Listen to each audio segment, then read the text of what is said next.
Welcome to Spirited Straight Talk, the podcast to help you thrive with the help of spirit. I'm Deb Sheppard, psychic medium, spiritual teacher, and author. Each week, I bring new insights to help you heal from loss, connect with spirit, and turn setbacks into triumphs. So let's get started. Welcome to another podcast. Today, we're going to talk about that feeling that we all have, that we're in that deep pain, and we have all this trauma, and we reach out to friends feeling, I'm just not able to get through certain things. And have you ever felt that way? Well, today on Spirited Straight Talk, I'm here with my beautiful wife, Dana. Hello. And we're going to dive into a topic that we're actually pretty clear on a lot of this because what we do is we help people really heal from old trauma. And what we talk about in our program is how we excavate to find those wounds. And so sometimes we don't even realize that we're suffering or we're struggling or we're going through things. We're just not feeling good. Yeah. And a lot of people in our field talk about manifesting and creating a different life. But when you are feeling so sad and desperate and overwhelmed, it can be hard to figure out how to manifest or create a life you want. And then we meet those individuals that feel like they're constantly attracting, unfortunately, not on purpose, intentionally, but they have those things that keep happening to them. And we feel the pain in their heart. And as what we've talked about so much is our ancestral suffering, the things that are passed down from generation, and where, our ancestors continued patterns that we didn't know there's another way to kind of live or heal or go through that. The other point I want to kind of lean into is if we are causing unintentional pain and suffering to somebody else. Yeah. And, we don't use the word, we don't walk around going, I'm suffering, but we do understand that we feel something that doesn't make us feel good. And we look at pharmaceuticals. There is and I've been on pharmaceuticals, so it's not like a bad thing or anything. Sometimes we need that bridge or things to help us through to navigate maybe some of the challenges that we're having in life. And we have a society that doesn't like to see us in pain. They want us to just like everything's okay. Yeah. So we do dump that in our bodies sometimes in order to navigate it. We're going to say something. Sorry. Yeah. Well, no, it's okay. I was just, as you're talking about suffering, you and I follow a lot of Buddhist teachings. And that's the whole premise of what Buddha teaches in Buddhism is that's why we're here, is to recognize suffering, to heal suffering.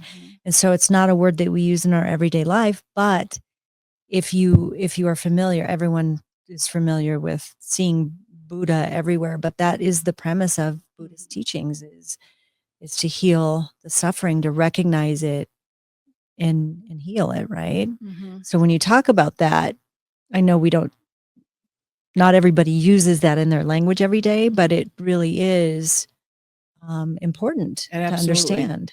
Well, you and I want to talk a little bit about this too.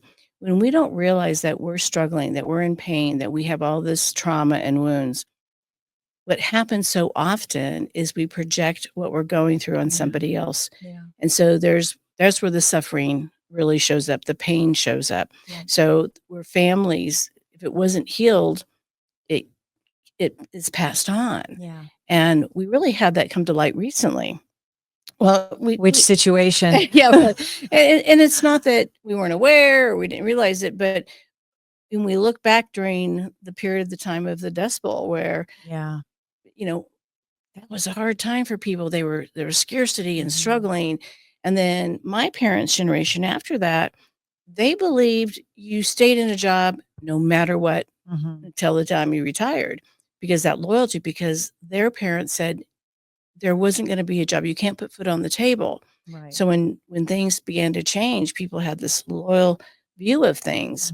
And what happened is that there was a lot of struggles for these individuals that stayed in these companies, not shown that they were worthy, or they may have not gotten the retirement, or just things that caused. Yeah, they lived a certain way. They weren't valued, and they would come home and then, maybe struggle with their families. Maybe there was addictions that also came through.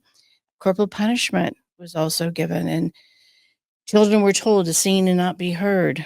And all of these belief systems cause people to shut down in a lot of ways. Well, as society has continued, we now talk about these things. We're more open about it. We look at having therapy. We try to change the way we move forward in life. Yeah, and we're talking all the emotional pain that we carry. Yeah, the emotional pain. And I Trauma, think yeah. that that emotional pain causes health issues. It affects how we financially, manifest money. I think it also takes an effect of our relationships and what we're able to create in life. Mhm. But what happens is that we look where we currently are, not everything that's been passed down, or the fact that we're causing some pain to somebody else because we're hurting. Right. That and whether it's intentional or unintentional, Mhm. you know what I mean? Like, we're still causing suffering. You and I are So, aware of are this, you but there's still times where I'm angry about something else and I'll take it out on you. I know. I've There's experienced that. that. No, and vice versa. Yeah, but we try to what we Yeah. call hold space to provide an environment to say, okay, what really is this? What is really Right. going on? And sometimes we don't know what's really deep inside of us. We don't Mhm. realize that we're still carrying things. Mhm. And when we are able to, bring those things up for healing, Mhm. all of a sudden it's like, wow, okay, now I understand why I'm ignoring certain things, or we have addictions in order to um, not look at having distractions in our life. People that get really busy and Mhm. they think their life is really full, but they're really distracted. Yeah. And it's hard to meditate or be able to have a true intimate relationship. And I don't mean Right. just sex. I'm talking about conversations and being vulnerable and things like that. Yeah. And I think people avoid relationships for that reason too. Yeah. Yeah. I mean, and I think we see it often as you're talking about the whole getting distracted. We see it often when somebody is, they've had trauma, they're in emotional pain, and they use things to distract themselves so they're not really doing their healing work. Mhm. And so when we talk about the word of suffering or that emotional pain, we don't really know how to work through these things on a deep level so that we can move forward more Mhm. empowered. And so I think there's two sides to this. As you were talking, I was thinking about the people that take their trauma and make it their identity. yep. And they really love telling their story over and over and over and over because that Mhm. becomes their worth and value. And to me, that's the victim instead of The healing that archetype, the the victim. archetype. Yeah. So we take on the victim, like, well, this is what happened to me. And so that suffering becomes expanded Hmm. because they realize that it has some sort of power behind it to give them something that they don't feel like they can get in another way. Hmm. So that attraction is if I'm a victim over and over and over, if I feel like I have this trauma and it's really, really big, and boy, you got to hear my You wear story. it like a badge of honor. Yeah, Hmm. badge of honor. Yeah. What we like to teach is to say, if you heal that, you have more value than your trauma, Hmm. those wounds. What I've seen, and I think you probably agree, is when we don't heal that and it's a badge of honor, we cause other people suffering and Yeah. we actually build the wall up that we've Yeah. I've talked talked about, about that. Yeah. that you build this wall up because you don't want anyone into that space Mhm. You because think you you have to don't. protect yourself. And Yeah, what are you really protecting. protecting versus you're just keeping people out Mhm. versus being in your power and allowing. And there's this concept out there now, and I think Mel Robbins is great. She's awesome, but she's created this let them, like it's just a way of expressing that you let people do, let Let them. things happen, and you say it differently. You say allow. We just allow. Mhm. We allow them to heal the way they need to heal, which is holding space. Mhm. You're holding space for them and at the same time holding space for yourself, Right. right? And And when you're in your power, going back to that, mhm, uh, people in our world are very sensitive people. mhm, They're like, I'm an empath, I can feel everything. So they go into building the wall or doing the thing of protection, and I'm not in alignment with that. I mean, mhm, people, if that tool works for you. mhm. But for me, it's more about, well, if you've done your work and you're in your power, you don't take it on. Right. It's not yours to carry. Yeah. It is your what your reason for being there is to witness somebody, to support them, to be aware of where they are. Right. We always say don't go in their lane, right? Yeah. Stay in your own Stay lane. in your lane. Mhm. And what happens with empaths or healers, they just want to go over there and fix it. And the reason why they want to fix someone else's suffering, distraction, or because they're feeling it. And if you get better, my ego feels better that I helped you, and then they don't have to feel that, versus people don't change unless they have enough pain. I'm sorry, that's really how it is. Yeah. You know, we don't go on diets until we're uncomfortable in our clothing. So let's tie this back to contracts. Spiritual contracts. Yeah, spiritual contracts, soul contracts. It's what your whole coaching program is based on. So if we signed up for these lessons, what was I thinking before we came here, and this is the place we're in, and we're taking on these roles, how do we see that, and how do we shift that? You know, because part of this whole thing is that we have these contracts that we sign to, and then we get stuck in these ruts. Absolutely. Stuck is a word. Well, I like to use the word marinate. Like, you still have a choice. Yeah, but how long do we marinate? How much flavor do you want? So anyone that, this might be a new concept, that we believe in reincarnation.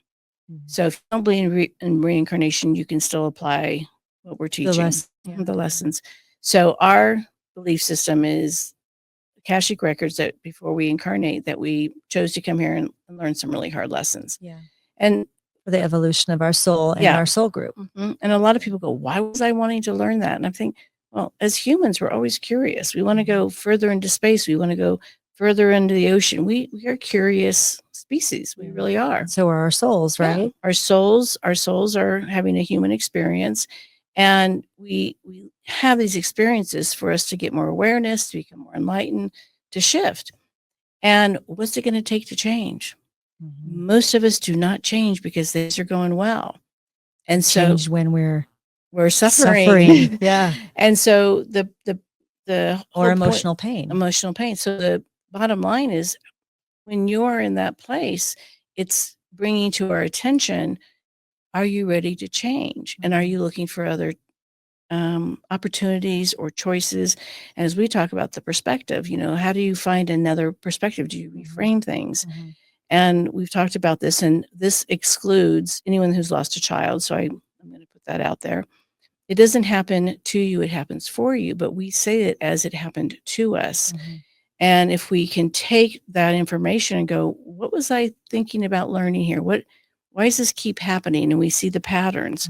And when we keep seeing the suffering, we can decide that we are the story of the pain and suffering. Right. Or we can decide that we are the pioneer, or the leader, or the healer, and the teacher. What archetype, what decision are we going to make to become a different person, to gain the knowledge that we came here to learn? Which goes to awareness, is being aware of what archetype it's choosing the archetype you're going to wear to address what you have in front of you. And people don't really, they're more reactive than having that awareness. Like, oh, you know, I think they're more reactive because we're triggered. I'm going to, you know, I mean, that word really annoys me to the bone, is because we use our trauma as an excuse to be triggered. And not that we don't get that feeling or fight or flight or freeze, you know, freeze, whatever's coming up. But whatever's coming up, take a second and look at it, is what you teach. Like, slow down. Let's look at it. Let's find the wound so we can heal the wound, where people just walk around, oh, I'm triggered. You're triggering me. I'm triggered, versus really looking at it. You know, I'm laughing because that's what mindfulness is. Yeah. Mindfulness is stop and pay attention. What are you ignoring? Why, if this is happening to you and you are feeling that something else is taking control of your life, slow down. Slow down. And we talk, one of the archetypes that is one of my favorites actually is the prostitute. Why is that, Deb Sheppard? You know, I think there are times that we are in situations that we're not feeling the same thing as somebody else. Yeah. You know, we're feeling, whether it's at work or it's with family, or certain situations where we want to have a voice. But if we go in as the prostitute and say, I'm not going to agree with anybody here, but I want to take care of myself so I don't get triggered or I don't Right. go into trauma. But So in other words, as you teach, is you don't go in as a warrior in for a battle. You go in as the prostitute, and instead of battling, you're just holding space for yourself. You're just going, you know what? I'm not going to let this situation stay with me, because when we ruminate, oh my goodness, I could be really good at this. You know, I have some great tools that I stop my rumination, but we'll go into the conversation over and over and over, the email or what happened to us or what they said. And we hold on to that and we call it e-coins. You just gave that person all your e-coins, all your energy coins. Your energy coins. The best way to do it is going, I'm not going to give you my energy. I'm going to take care of me and hold space for me, but you can do you. I'm going to do me. You do you. You do you. You do you. And I think it's helping people shift the awareness and to give them more mindfulness that you don't have to show up the same way.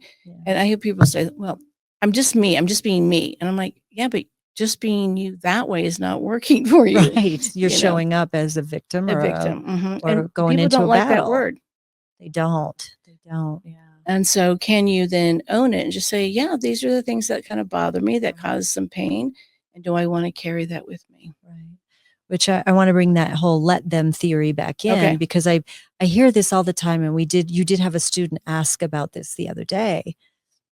And that saying is resonating with people.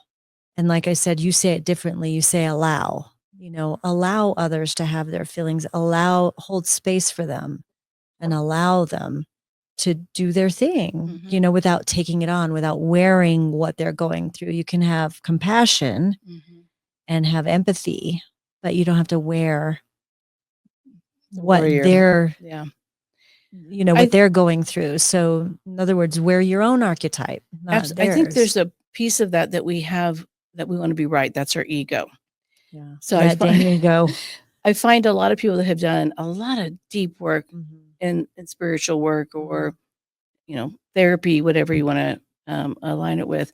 But when you've done a lot of work and you see someone that is having a hard time and they're saying certain things and you can, get the triggers, you can feel bad or you take on the energy, is to remember that it's not your job to take your ego and fix that individual. And that's where you get into trouble. And that's where we actually cause more pain and suffering, because you're telling the person you're doing it wrong, one of the things I've said for years, if there's no money on the table, I'm not doing a reading. And it's not about the money. It's about creating boundaries. I don't need to get into your stuff. If you've hired me and we have that partnership, it's different. But most people just feel like if someone's telling you their story of pain, you have to immediately fix it. Or hijack it. Oh, the hijack. With comparison. Yeah. That's the hijacking of like, well, let me tell you about my story. My story is worse than your story. Oh, yeah. You and I, it's like fingernails on a chalkboard. Yeah, well, your story's bad. My story's even worse than you. There's almost like this hierarchy when it comes to someone suffering. Yeah. Versus just listen. Just listen. Yeah. Just listen. Hold space. Yeah. And for people that haven't heard the term hold space, it just really means you just give them some love and light and compassion and be there and listen without putting your 2 cents in there. And that's hard for people. That's true compassion. True compassion. Versus a comparison or a competition of the other thing we talked about, and I want to dive in just a little bit on this, is when someone has hurt us and we're in that painful place, we're in that hurt space, our heart's hurting, our body's hurting, we're sad, we're really having a hard time, and this is the hard piece. If you've done some deep work, I think it might be a little easier, but I still get a lot of resistance about, can you find compassion for that other person's suffering, their pain? If they've caused you pain, can you look at why they're causing you pain? And that's the hard one. Oh, yeah.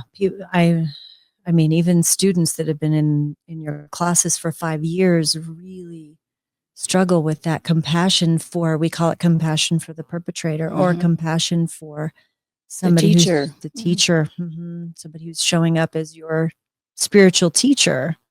The first one we get is resistance. Well, why should I find compassion for them? I don't want to invite them to my Table. table. For that, we invite to the table.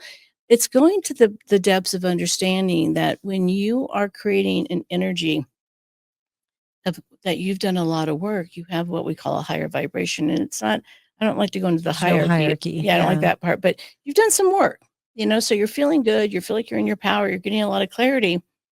People that are struggling, that are in pain, that we call the word suffering, can project their stuff on you because guess what?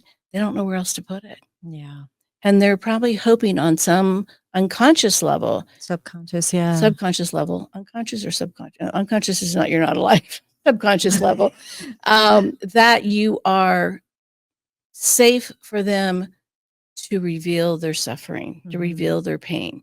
And when you realize that that is actually a gift, that they are able to feel safe enough with you to tell you these things or to go there, then you can start realizing that that's what you've been able to create in your life. Yeah. So I know that I hear this often. Well, everyone tells me all their problems. It's probably because you're creating a safe environment for them. So do you feel like if you are that person that they are projecting it onto, that holding space for them is you're taking abuse from them? And this, I'm saying Yeah, that I because it understand. it came up in a class. And so just to kind of clarify that, holding space for somebody doesn't mean that you allow them, Oh, yeah, that you absolutely. don't have boundaries. Yeah, I absolutely. You mean, gotta still have boundaries, to have yeah. boundaries. And it might be going, hey, here's the name of my therapist, or here's Deb Sheppard or whatever. I think there is a point of being there for somebody unless you feel like they're really taking advantage. There's abuse. And early on, and this is not the same, but I'm going to go back to your question, is when I didn't have good boundaries when I first started doing this work. And instead of making an appointment, people go, hey, you want to go to dinner? And then the whole thing would be around them You asking me doing a questions, me reading. doing readings. And I'm like, okay, I gotta shift this. I just came to eat. I came to eat. And so I made the joke, I'm not here to read you, unless there's money on the table. And I did that to create a boundary. So the same thing with anyone that is around someone that seems to dump on you or blame you or whatever, is letting people that know, I'm here to support you, but these are the guidelines. This is how we have to do it. Or we need a third party, or we need, what is it that you can implement? And what I find a lot of times when you start putting some boundaries or say, I only have this amount of time or whatever, they go away. If that's what their purpose Because is or intention, if their intention is not to do some healing work and you start to create some of these, new guidelines or things to put into place, they usually won't follow them because they don't want to do the internal work. You have, and the person holding space probably has. And so they purge all this stuff on you and you're like, oh my God, I feel exhausted from this. But if you put some boundaries, that person then has to take some accountability and they're probably not wanting to take accountability. Yeah. And that's where you can, kindly do that. And people go, well, it's my so-and-so, it's my child or my parent or my spouse. It's like, you can still do that with them. Yeah. You can do it with love. That's it, with compassion. And that even goes back to, anyone who's listened to the old podcast, one of the first 10 that we did was your story. You forced me into sharing I my never story. forced you. I'm so teasing. Highly encouraged. Highly encouraged. And that my childhood was, my big parts of my life were very, very challenging. And part of the healing process, people judge your healing. And I don't feel like I have to have a relationship with those people. That's my boundary, is I don't want to have a relationship with those people. That were the abusers. That were the abusers, right. But I can still have compassion. Their lives aren't great. I know that the things that they did to me were because they were suffering. And I can clearly see that and have compassion. I have no emotion around it anymore. Like, I can think about those situations and if I go deep into it, maybe there's emotion, but I have more compassion for them. And I think that that's the shift, is like, when you've done your healing work, you don't carry that anger, that You're Shed not it. wearing it. You shed Shed it. it. Yes, you shed it. And you let them live their life, and you have compassion. You allow them to do their own work. They have their own contract. This is just what happened. This is what they did. And so it's interesting when you finally get to that point. And not that I know I have more healing to do. What do we say now? You peel to heal, right? We talk Peel about to the heal. layers of the onion. We go, we peel to heal. I think we need to, trademark that. I think so too. Peel to heal. And we won't talk about this today for forgiveness, but we have a whole different perception on forgiveness. I think the thing that we have to remember, that if you have people in your life that are toxic and you have to have a relationship with them, or you don't have a choice, is to really create an energy where you're not taking all that on, and you're not absorbing and it. absorbing. And I think, like, Don't be a Sherpa, like the you Sherpa, say. yeah, don't be the Sherpa, don't be carrying other people's stuff. The other part that goes with it, though, is it's okay to be human, meaning when we do get these things that show up where people are judging us or telling us that we're doing it wrong or whatever that is, it's okay to be angry. We're human. And those experiences, I think, what I hear is like, well, can I be upset? Absolutely. And I certainly have my tools for my way to heal, right? When I get angry. You are so vain. So one of my songs I play from Carly Simon is You're So Vain. I play around the house and Dana knows, there's something's gotten under something's gotten under my skin, and I'm processing. Yeah. And we have to feel, it's okay to feel anger. It's okay to feel all these different emotions. Absolutely. Yeah. But it's also realizing that when you are going through your work, your own personal work, are you trying to hurt somebody else along the way? Yeah. We try to actually, and this is what happens too. We bring people in with our struggles, our pain, and people go, I've had the same thing. And we like to talk about that pain. And it likes to be like, yeah, me too. And it becomes really intense because people start building relationships on all their pain. We look at all the pain. So how do we heal from that so it's not our story? And the program solution is, at 1.0, you're pretty much allowed to tell your story, but I don't want it to be your identity. I don't want you to continue carrying that, that is your only part of who you are. It's like, you're so much more. Yeah, you do help people shift their perception of their story. You have so much more for this planet and for the healing. And when you heal, you are then capable of showing others it is possible. And not that, and we hear this in hijacking. Well, if I can heal, you can heal. No. That's not how this goes. It's not competition. Yeah. We all heal in our own way, in our own journey and path. And one of the things I talk about too, and it's in my book, is about when you're on the airplane and they tell you if there's any emergencies that you put your mask on first and then you put on others. And I believe in that with life. When you heal from your trauma, from your pain, from your past, it shows other people that it's possible. And that's how you truly help somebody else heal. Yeah. That's the ripple effect. That's the ripple effect. Peel till you heal. Thank you for joining us once again on Spirited Straight Talk. We have a lot of different podcasts that hopefully you'll continue to watch. And in the meantime, join our website called debsheppard.com and join our mailing list and all the other things that we have to offer. And namaste.